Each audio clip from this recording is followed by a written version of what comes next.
বাংলাদেশের গার্মেন্টস ইন্ডাস্ট্রির পেছনে আছে কিছু নীরব নায়ক, যাদের নাম খুব কম মানুষ জানে, কিন্তু যাদের হাত থেমে গেলে থেমে যায় পুরো ফ্যাক্টরি। একটা মেশিন বন্ধ হওয়া মানে শুধু লোহা থেমে যাওয়া নয়, মানে পুরো লাইনের কাজ ঝুঁকিতে পড়ে যাওয়া। মেশিন থামলেই চারদিকে একটাই ডাক, মেকানিক কই? এই সময় সামনে আসে একজন মেশিন মেকানিক, যিনি কথা কম বলেন, কাজ বেশি করেন।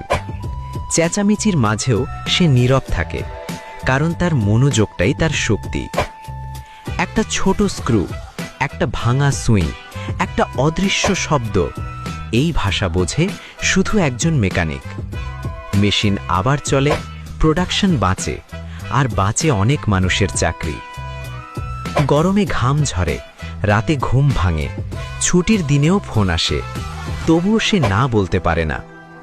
মেশিন চলে বলেই অর্ডার চলে, রপ্তানি চলে, আর দেশের অর্থনীতি এগিয়ে যায়। মেকানিক কোনো ছোট পেশা নয়, মেকানিক হলো ইন্ডাস্ট্রির মেরুদণ্ড। সম্মান দিন, মূল্যায়ন দিন, কারণ মেকানিক ছাড়া কোনো ইন্ডাস্ট্রি, কোনো দেশ এগোতে পারে না। Respect garments machine mechanics, the silent heroes of Bangladesh.